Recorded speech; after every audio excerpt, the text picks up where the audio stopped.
Welcome to Aaron Plays. This will be episode 9 of my playthrough of Nemesis, Burma, 1944, by Legion Games, designed by Kim Ganger. The last episode, which was a little bit of a while ago, it's just started turn 2. We had the first chit draw, which for the Japanese was the supply check. So we'll do a quick supply go through of the rules. Most of the Japanese units should be in supply because the supply check from first turn was towards the end of the turn. So yeah, let's move this out of the way. Other than for the introduction of the game, not really strictly necessary. So here's the board, and I'm just going to run through some of the supply situations. So at the present moment, these Japanese units here are getting supplied by this base, which is connected back to the entry area. So from here, it's 5 movement points. So 1, because it's half by road, 2, 3, 4, 5. So these are in supply. These are in supply going down the trail. Sorry, path. Use the correct terminology, so it's the path. Let's just shift the camera over a little bit. There we go. So we've got, again, 1, 2, 3, 4, 5. Okay, to the HQ. So it's 1, 2, 3, 4, 5 into that hill there. So that HQ then throws forward supply into there. Okay, again, as long as they're on the road, which links back all the way to the board edge, where the incoming supply is, these will be automatically in supply.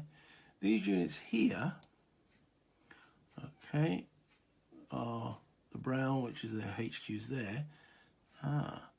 So we have, again, 1, 2, 3. Ooh, there might be no supply for those guys. Let's have a look at that again. Yeah, 1, 2, 3, and into the mountains is 6.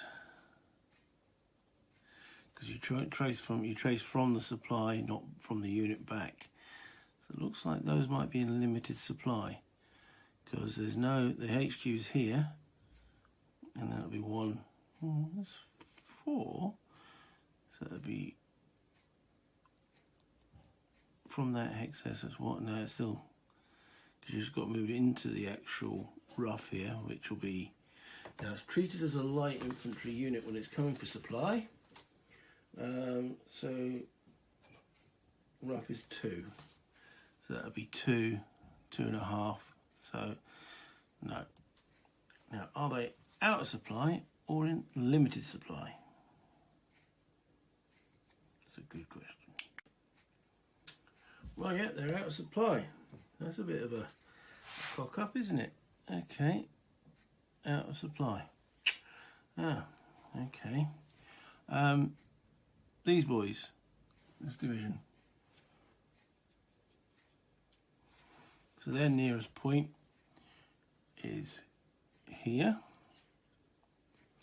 That is 1, 2, 3, 4 along the paths.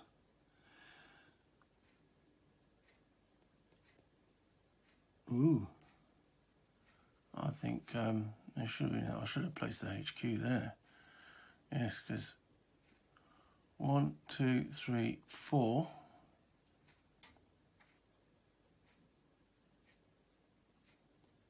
And then into the mountains. Oh dear. Oh dear. Drawing that supply chip was not very good for the Japanese. Is there another way?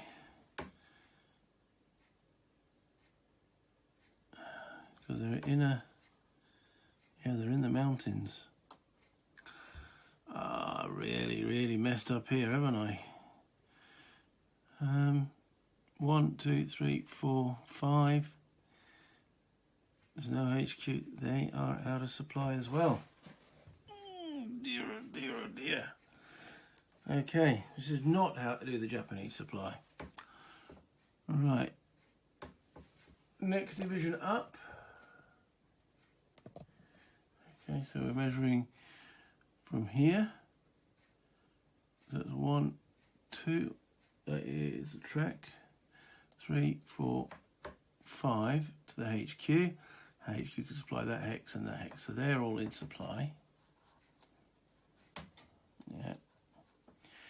And then these boys, so from the HQ, 1, 2, 3, they're in supply. And these guys, 1, 2, 3, 4, directly from that. So, yeah, we've got 2 out of supply hexes.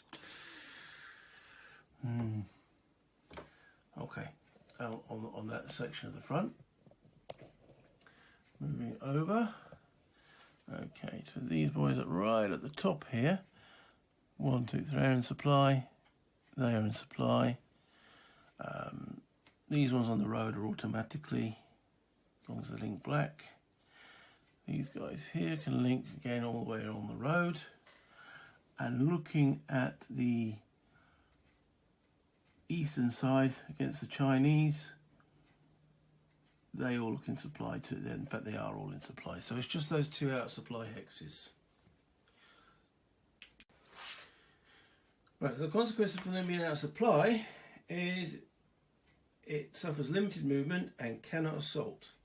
It has half strength when it's been attacking or when being defending. Okay, they don't suffer attrition at the moment because they're quality 3 units. So I need to get them. So it suffers its first attrition when your supply check is drawn again next turn. So they've got to get back in supply. But that does limit their offensive capabilities for the rest of the turn. Dear, oh dear, oh dear. Okay. So on to the Allied chip draw, which is the Allied attack chit. Right, the Allied attack chit. So that means effectively 1 hex of movement, but then can attack from multiple hexes. So what do we actually want to do with the Allies? Can they take advantage of the Japanese supply situation over on this side? Over here and here? Not really. They don't have that much strength themselves. So I think it's more of a preservation. So they can move 1 hex, which is called the forward move. So you may move your units 1 single hex, but only into hexes they are allowed to enter. Okay, and that movement if the total movement cost to enter it does not exceed its quality value. So a quality 3 unit can move into mountains because it's got 3 movement points, whereas a quality 2 unit couldn't. So is there a way to take advantage, or do I just pull back a bit more with the Allies to preserve what they have? Because I can't see really. I mean, okay, these Japanese now are at half strength, but there's still quite a lot of them. I mean, there's 8, 9, 10, 11, 12, 13, 14 in there. So, no. I think defence is the key for the Allies. One thing I have to do, first thing I should do when the Allies are activated, is to check to see if the Chinese come up. So, this is the Chinese reaction. Now, what's that actual Chiang Kai-shek? Okay. So, if not already active by the time when the first Allied chit is to be played, then your player rolls a die. The Yunnan force is activated if the result is equal to or less than the current turn number. Okay. Equal to less than the...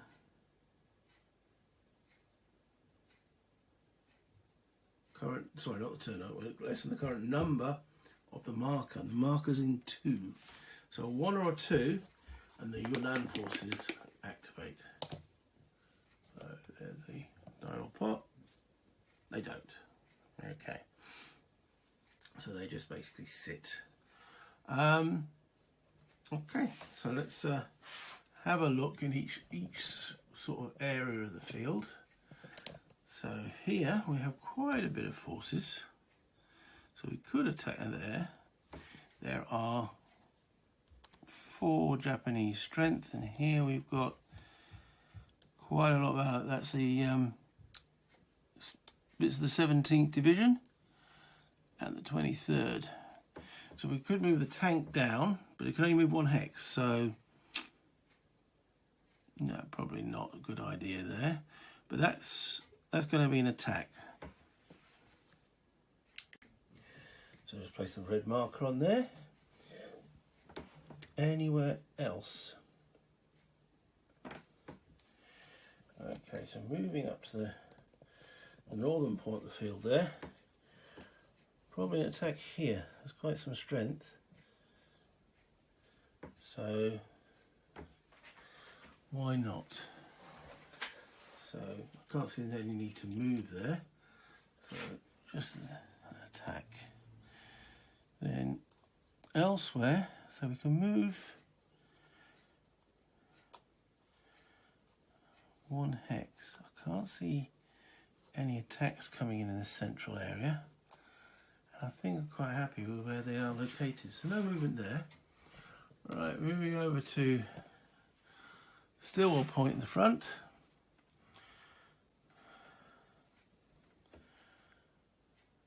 Okay. Nowhere really to a mass attack there. Japanese seem to be well dug in, but maybe. I'll have to look at that. There's no movement required there though. So maybe an attack. How much we've got stacked in there? You're a maximum stacking in that hex. And that hex there. The Japanese are in enough strength there. So no attack coming in there. The Chindits, I've pretty much got them dug in. So no attacks there, and as I say, we know on the Yunnan front no attacks. So that's the movement part of the turn done. So now let's go into a bit more detail on the attacks themselves. So we're going to start down here. Alright, so the attack strength is 6, plus 6 is 12, 18, plus 8 is 26.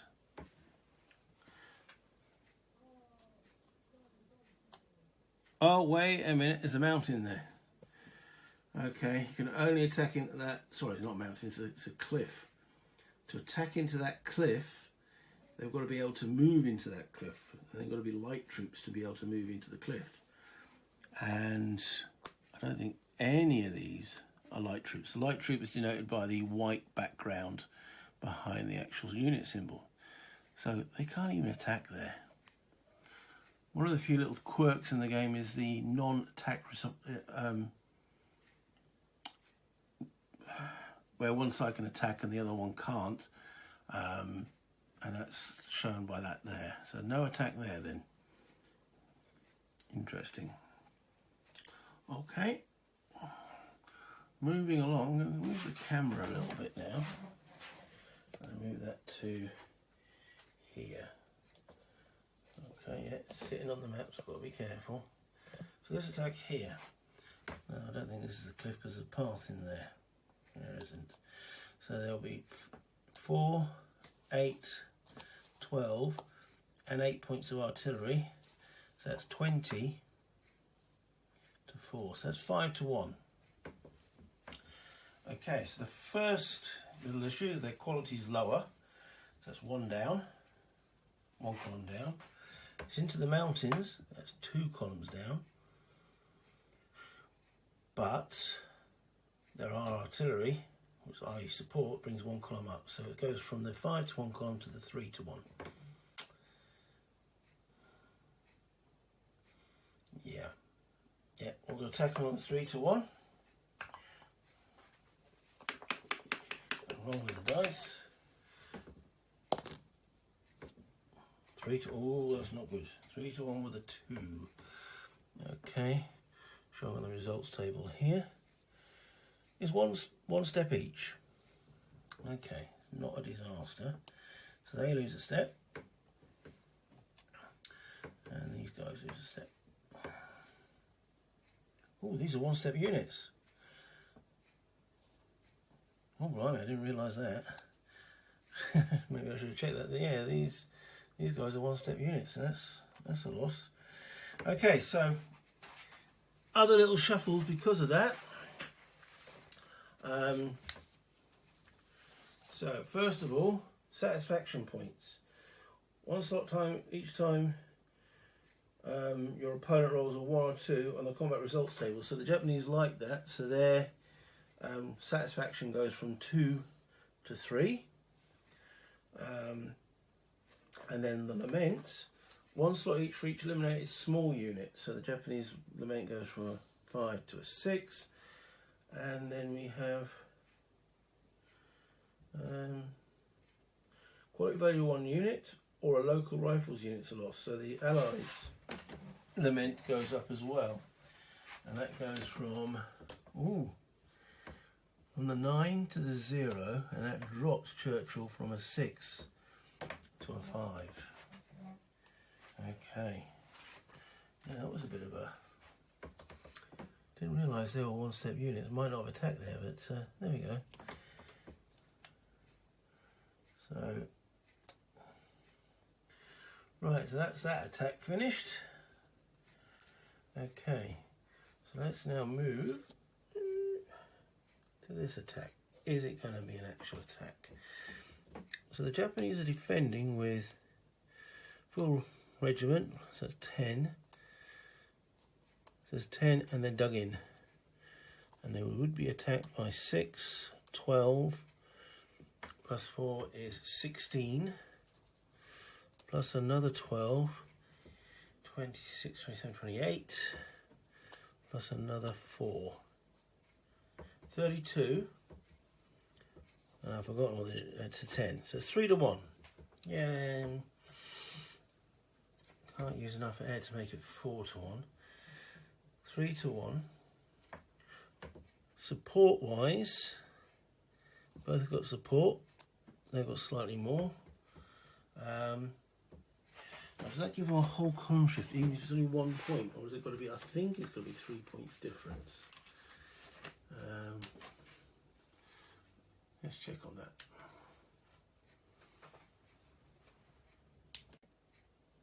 Okay, it's got to be 3 support points difference, so they're going to add 1 air unit in. It's not going to change the odds, but it does give them the support advantage. Okay, so the lead unit is going to be one of these Americans to give them a quality 3. The Japanese, though, quality 4 thanks to that bunker. So we're on a 3 to 1 column with the Japanese in a bunker, boosting their morale. So it goes down 1 for quality, down to the 2 to 1, but up again to the 3 to 1 through the support. That's it. So it's 3 to 1 with support. Okay, here's the roll. 5.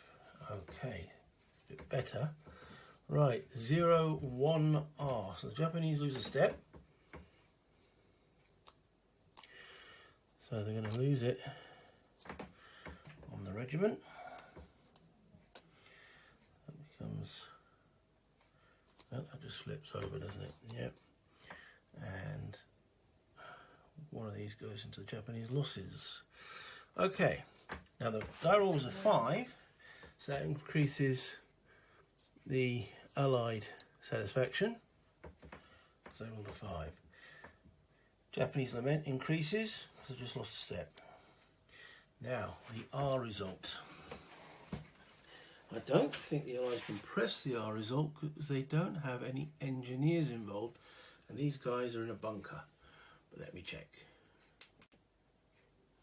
Okay, so just checking the rules.